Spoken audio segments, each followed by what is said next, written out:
Dschingis Khan. Genie oder Monster? Er kam aus den endlosen Steppen der Mongolei, ohne Reichtum, ohne Armee. Doch innerhalb weniger Jahrzehnte erschuf er das größte Reich, das die Welt je gesehen hat. Dschingis Khan, gefürchtet als blutrünstiger Eroberer, bewundert als genialer Stratege. Aber wer war er wirklich? Ein grausamer Tyrann oder ein Mann, der die Welt veränderte? Heute lüften wir die Geheimnisse des Mannes, der Millionen Leben beeinflusste und bis heute Legende ist. Fakt 1. Die harte Kindheit. Vom Ausgestoßenen zum Krieger. Dschingis Khan wurde um 1162 als Temüdschin geboren. Schon früh erlebte er die Grausamkeit der Steppe. Sein Vater wurde von feindlichen Tataren vergiftet, seine Familie verstoßen. Als Teenager wurde er von Rivalen sogar gefangen genommen und als Sklave gehalten. Doch er floh. Diese Jahre voller Hunger, Verrat und Kampf ums nackte Überleben machten ihn unbarmherzig. Er lernte, nur wer Stärke zeigt, überlebt. Fakt 2. Die Vereinigung der Mongolenstämme. Die mongolische Steppe war ein Pulverfass. Dutzende Stämme, die einander hassten, raubten und bekämpften. Temüdschin brach dieses Muster. Er war nicht nur ein Krieger, er verstand Macht. Er förderte Männer nach Leistung, nicht nach Herkunft. Selbst einfache Hirten konnten in seiner Armee zu Generälen aufsteigen. So gewann er loyale Anhänger und vernichtete erbarmungslos jeden Stamm, der sich ihm widersetzte. Als er schließlich den Titel Dschingis Khan annahm, bedeutete das universeller Herrscher. Fakt 3. Militärisches Genie, Taktik, Organisation, Geschwindigkeit. Seine Armee war keine Horde, sondern eine perfekt organisierte Maschine. Soldaten wurden in Zehner-, Hunderter- und Tausender-Einheiten eingeteilt.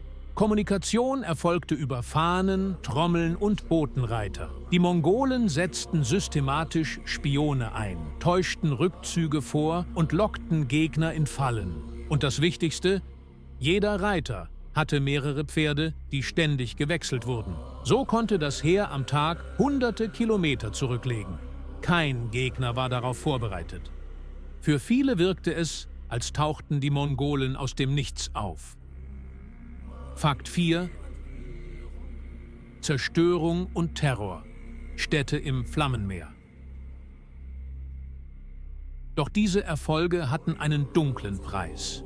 Wo Städte Widerstand leisteten, folgte die totale Zerstörung. Chronisten berichten von Millionen Toten. Ganze Städte wie Nishapur oder Merv wurden dem Erdboden gleichgemacht. Dschingis Khan nutzte Terror als Waffe. Sein Ruf eilte ihm voraus. Viele Städte öffneten lieber kampflos die Tore, als sich der sicheren Vernichtung zu stellen. So verbreitete er Angst und gewann Zeit und Ressourcen für weitere Feldzüge. Fakt 5. Ordnung und Fortschritt. Das Reich der Gesetze. Überraschend, Dschingis Khan war nicht nur ein Kriegsherr, sondern auch ein Gesetzgeber. Er schuf die Yasa, ein Kodex, der Mord, Diebstahl und sogar Ehebruch regelte. Handel wurde gefördert, Karawanen geschützt, diplomatische Gesandte standen unter besonderem Schutz. Und, anders als viele europäische Herrscher, verfolgte er keine Religion. Muslime, Christen, Buddhisten, alle durften im Reich frei leben. Das machte sein Imperium stabiler, als viele glauben.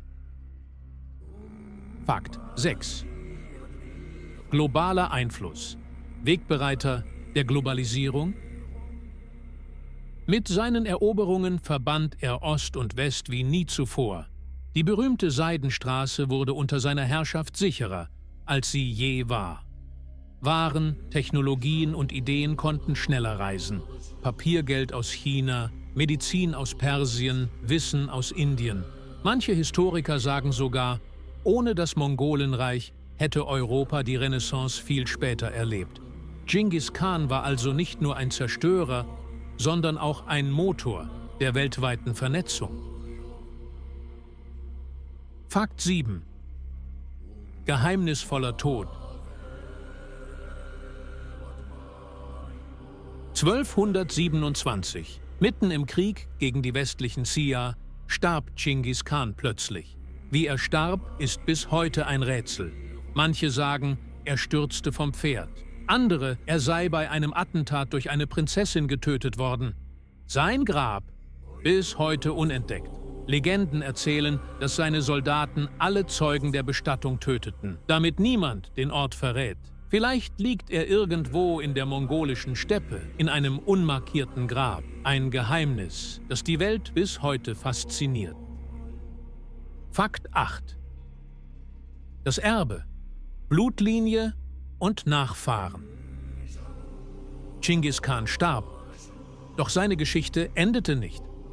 Seine Söhne und Enkel führten seine Eroberungen fort. Unter ihnen entstand das größte zusammenhängende Reich der Weltgeschichte, vom Pazifik bis nach Osteuropa.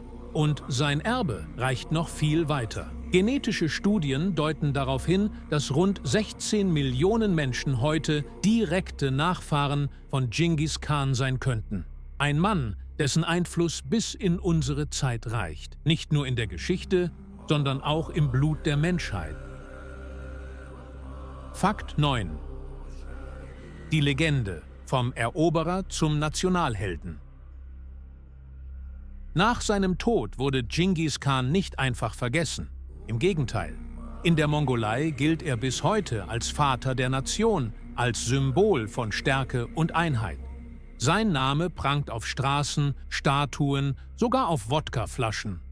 Doch im Westen wird er oft als blutiger Barbar gesehen, während er in Asien teilweise als Heiliger verehrt wird. Dschingis Khan ist also nicht nur Geschichte, er ist ein Mythos, der bis heute für Macht, Schrecken und Bewunderung zugleich steht.